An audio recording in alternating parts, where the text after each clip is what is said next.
What's going on, everybody? Wes Ifan here. I definitely wanted to thank everybody for their continued support, for subscribing to my YouTube page. I appreciate you all listening to these biblical reflections. I'm hoping that they have been helpful in allowing you to reflect critically on different biblical scripture.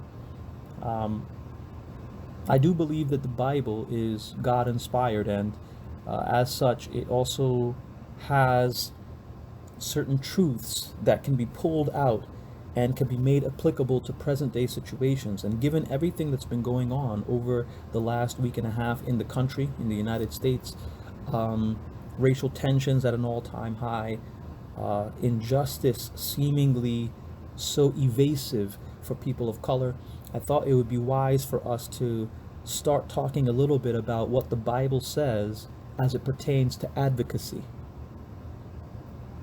Advocacy, someone who is an advocate, somebody who will speak on behalf for others. Proverbs 31, 8 through 9 says, "Speak up for those who cannot speak for themselves, for the rights of all who are destitute. Speak up and judge fairly, defend the rights of the poor and needy." So when we understand that Proverbs is giving us an understanding of what our responsibility is to speak up for those who can't speak for themselves, to judge fairly, to defend the rights of those who are marginalized. It calls into question those who seemingly are ignorant to or seemingly turn their ear away from the cries of those who are seeking justice in real world systemic issues. But I want to talk about specifically the example that Esther gives us when it comes to advocacy. And Esther is one of two books in the Bible that centers around a woman. Ruth is the other, but Esther is immediately after Nehemiah in the Old Testament. Now, when the story of Esther begins, she and her people are living as exiles in Persia. This is self-imposed, by the way. They decided to remain in Persia in exile, which put them at odds with God, but we'll set that aside for a moment. Esther herself is a regular Jewish girl being raised by her uncle Mordecai. Mordecai decides to bring her to the palace. At this time, the Persian Empire is being run by King Xerxes. Xerxes was the king of Persia. I think it was actually between 486 and 464 BC. He had dismissed his previous queen. Not really sure the circumstances around it, but I'm sure we can look at that historically and find out why. But he banished his previous queen and he needs a new one. So now Mordecai, understanding that, submits Esther for consideration. Now, through whatever process Xerxes used, he chooses Esther to be the queen, and suddenly she is now living a completely different life than what she grew up in. In the course of time, Esther, acting out her duties as queen, she begins to understand Persian customs. She begins to learn the protocol, the royal protocol. One of the things she learns is that you cannot summon or approach the king without being summoned by the king. So let me just say that again. You were not allowed to approach the king without being summoned. If you did, you would be put to death.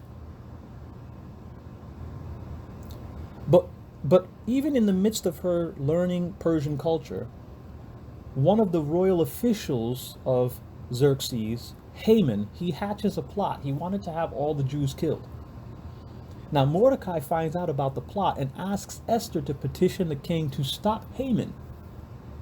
But like I told you, she's afraid of that because she knows that she is not allowed to approach the king without a summons, and so she can't just go and say, "King Xerxes, I, your queen, request your attention or request of your time," or she can't do that.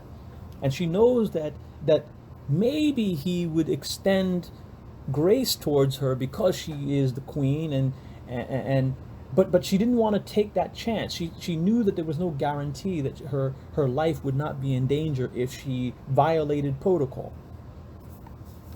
Now Mordecai, her uncle, who raised her, reminded her in Esther chapter 4, verse 14. He said, "For if you remain silent at this time, relief and deliverance for the Jews will arise from another place, but you and your father's family will perish. And who knows but that you have come to your royal position for such a time as this." So let me say that one more time. Esther chapter 4, verse 14. I'm reading the New International Translation. Mordecai challenges Esther when she says that, "I'm afraid to approach the king. I might be putting my life in danger." Mordecai challenges her. He said, "If you remain silent at this time, relief and deliverance for the Jews will arise from another place. But you and your father's family will perish. And who knows but that you have come to your royal position for such a time as this." It brings into focus the idea that there are many of us who have been placed into positions, whether it be of authority, whether it be of expertise, whether it be in positions of influence. Many of us have been put into those positions for such a time as this. We are existing in a period of time where we are at a tipping point of racial tension and racial or race relations in the United States.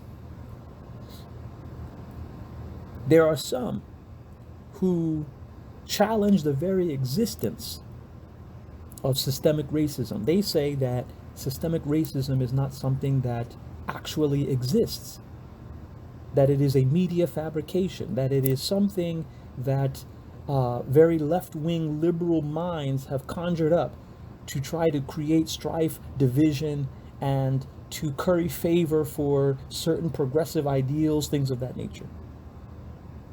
But those very individuals who deny the existence of that systemic racism, that systemic racist element in the country, are individuals who are not students of history.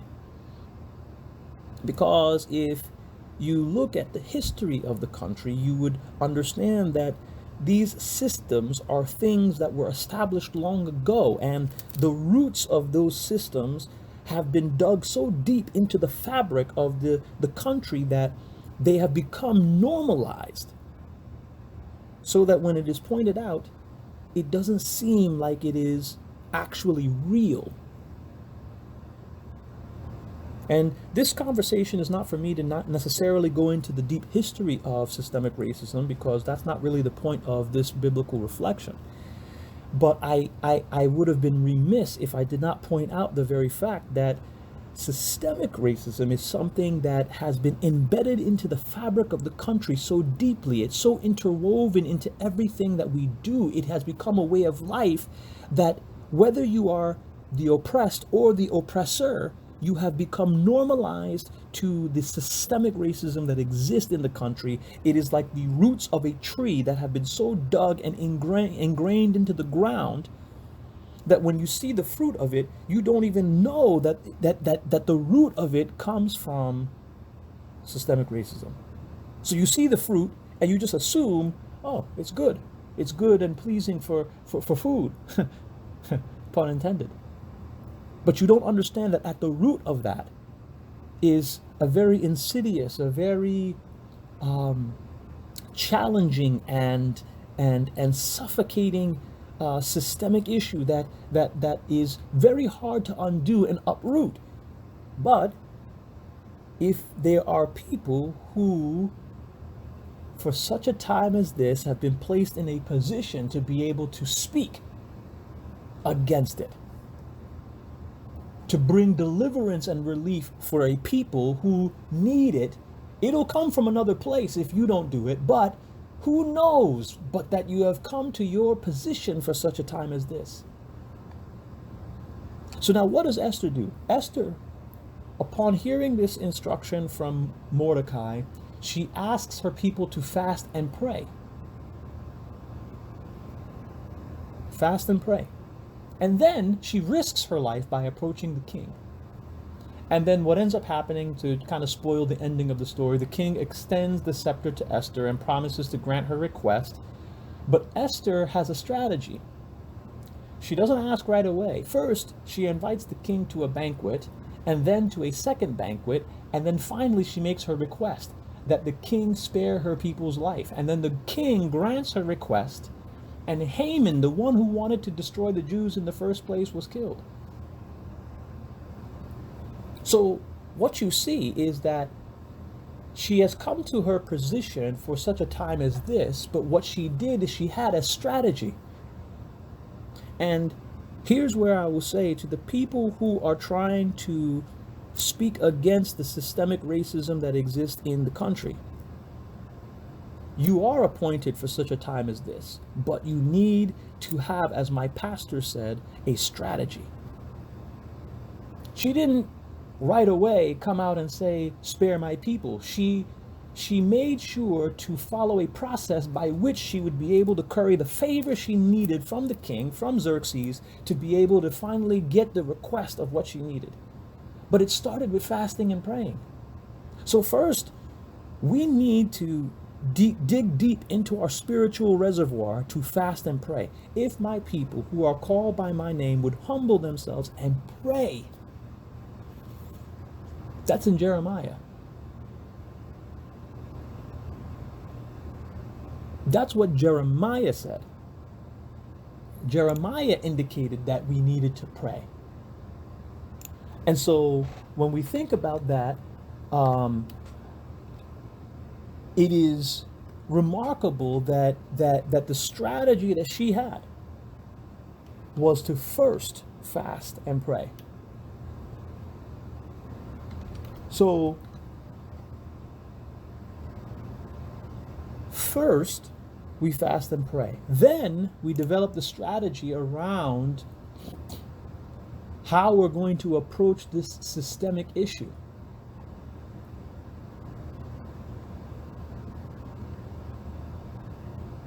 So now, when we think about the book of Esther and we think about advocacy, the first thing, like I said, was fasting and praying. If my people who are called by my name would humble themselves and turn from their wicked ways, I will forgive their sin and will heal their land. Humble themselves, pray.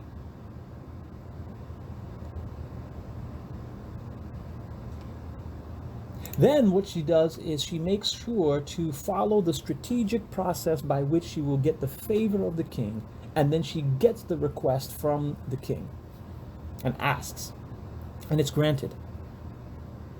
So at this period of time, this very challenging, tenuous, very racially charged period of time, we have some decisions to make. We need to be people that will be willing to be advocates for those who have been marginalized. We should follow a process that allows us to humble ourselves and pray and fast.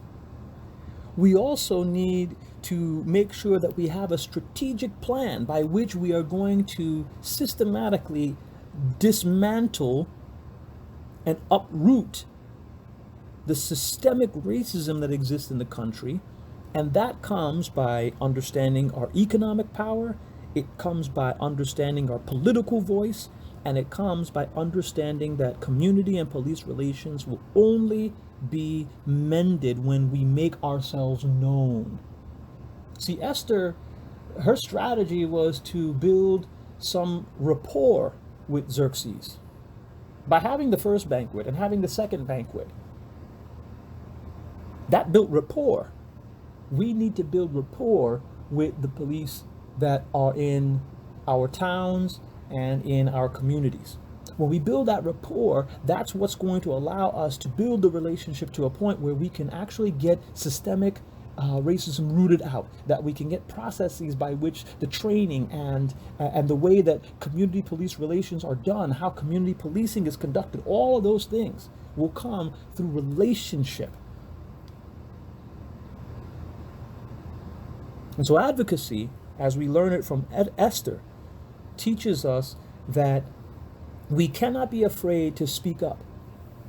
Now, Esther could have very easily said, there's no plot to kill the Jews. That's just a fabrication. That's conspiracy theories. From her place of privilege, she could have said that. Oh, that's just a conspiracy theory. Forget that. That's not really happening. But that's not what she did. She accepted and recognized that there was some kind of a plot, some insidious plot. So for those who are dismissing it, understand that by dismissing it, you are not putting yourself in a position to heal relationships and to grow relationships authentically. You have to acknowledge the issue that exists. She could have easily said, you know what, I'm not risking my life. I'm not speaking up. Well, that would have violated Proverbs 31, 8 through 9, where you're supposed to speak up for those who cannot speak for themselves, for the rights of all who are destitute. That's for the marginalized. Speak up and judge fairly. Defend the rights of the poor and needy. That's for the marginalized. Because if we really want to be serious about Galatians 6:2, which tells us to carry each other's burdens, and in this way you fulfill the law of Christ, we cannot dismiss the cries of those who have been marginalized and who have been unfairly targeted by the criminal justice system in this country. So hopefully, Esther has shown us something about advocacy. And I'm going to continue to talk a little bit more about advocacy in some subsequent biblical reflections, but I'm going to stop there and allow you to really go through and read the book of Esther, understand the story, and see how her advocacy gives us a model for how we can be advocates today for race relations and healing of racial divides. So that's all I have for this afternoon. I do want to thank you for your time and attention. I want to offer up a prayer for our country, that we will continue to move towards racial reconciliation, and that we will be able to root out and uproot racial injustice and systemic racism in our country. You take care, and God bless.